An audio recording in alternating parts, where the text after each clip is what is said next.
AP Chem Unit 1.7, Periodic Trends.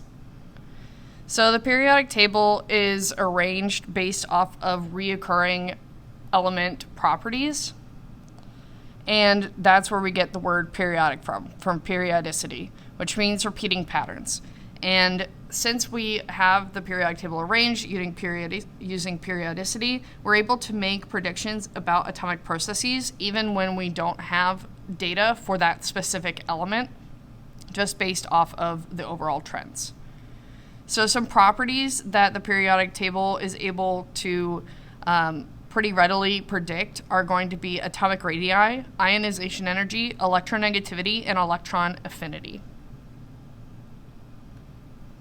Atomic radius is going to be the radius of an atom, so from the central part of the nucleus to the outermost edge of the electron cloud, and atomic radii increases as you go down a group. So this is the atomic radius for the first group on the periodic table. Hydrogen has a atomic radii of 37 picometers, lithium 152 picometers, sodium 186, potassium 227, and so on and so forth. And you can see that they increase as they go down the period. Down the group. Atomic radii, on the other hand, will decrease as you go from left to right across a period, so across a row.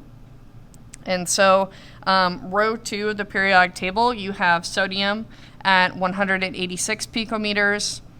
You have magnesium at 160. Aluminum is 143. Silicon is 111. Phosphorus is 98. Sulfur 88, chlorine 79, and then argon at 71 picometers. So you can see as I went down a group, I increased, but as I went from left to right, I decreased. The reason for this periodic trend is the increasing number of protons that increases the effective nuclear charge.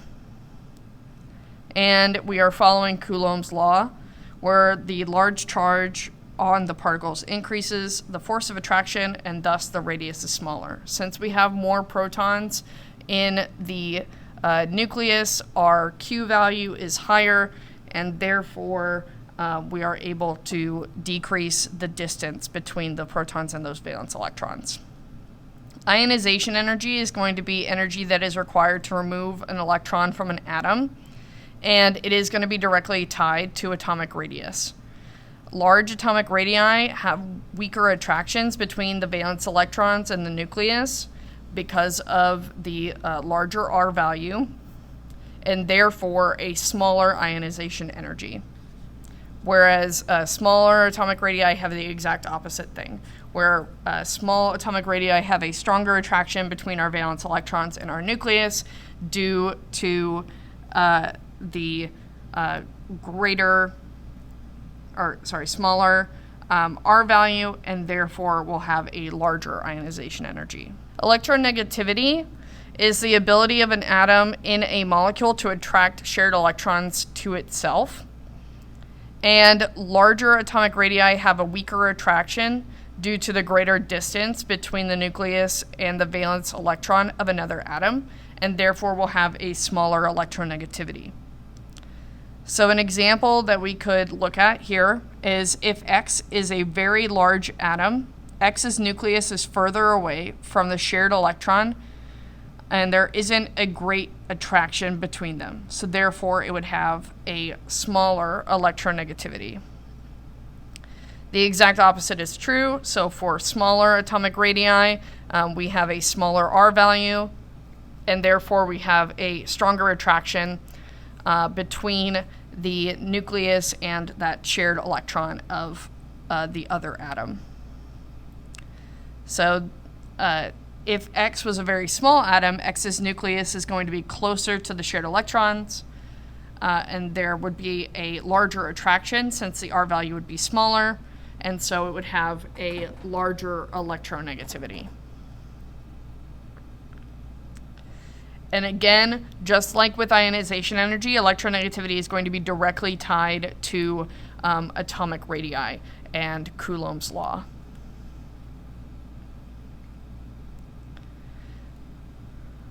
It's important to note that electronegativity is tied to atomic radii, not the reverse. So atomic radius isn't informed by electronegativity, but electronegativity is informed by atomic radii. So atom X has a small radii, does not have a small radii because it is more electronegative. Instead, it has a large electronegativity because it is small. For electronegativity, noble gases aren't really going to be a part of this grouping at all. Since noble gases already have a full valence shell, they're not really keen on sharing any valence electrons, and so we're just not really able to measure electronegativity for noble gases, really. So they're generally left off of this trend. Since noble gases aren't included in electronegativity, fluorine is going to be the most electronegative element since it is in the upper right-hand corner of the periodic table. And then finally, we're going to talk about electron affinity. Electron affinity is the energy change when an atom gains an electron to form a negatively charged ion.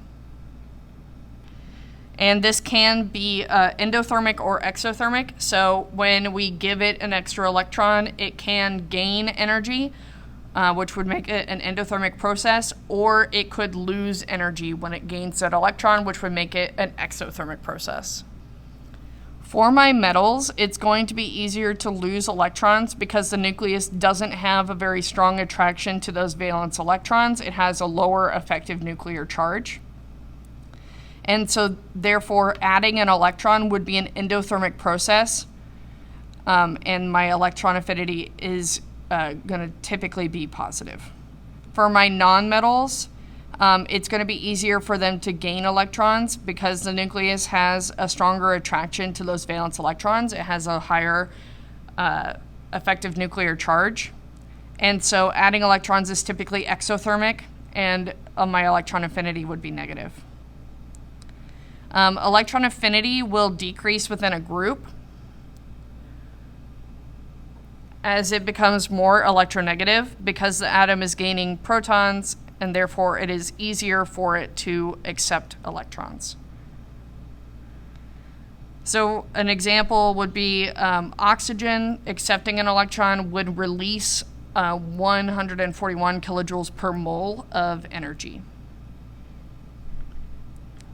And accepting an electron requires it to gain energy, oxygen accepting an electron is going to release that amount of energy, and it is going to gain 240 kilojoules per mole of energy.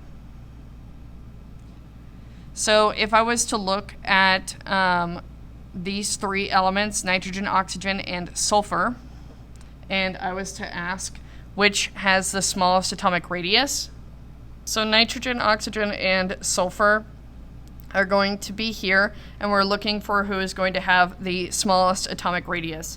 Atomic radius increases as I go down a group and decreases as I go from left to right. So that means that my smallest atom is going to be in my upper right-hand corner, and so between these three, oxygen is going to have the smallest atomic radius. Between beryllium and magnesium, who would have the largest ionization energy?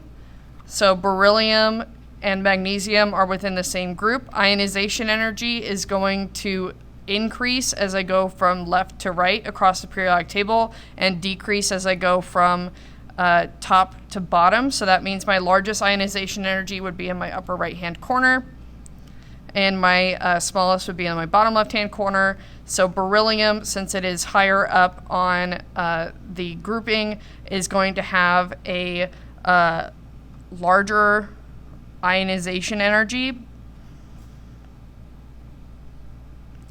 And then between germanium and selenium, which is going to have the highest electron affinity. So germanium is here and selenium is here. Electron affinity is going to follow the same pattern as electronegativity. And so selenium being further to the right across the periodic table is going to have a greater electronegativity and therefore also have a greater electron affinity.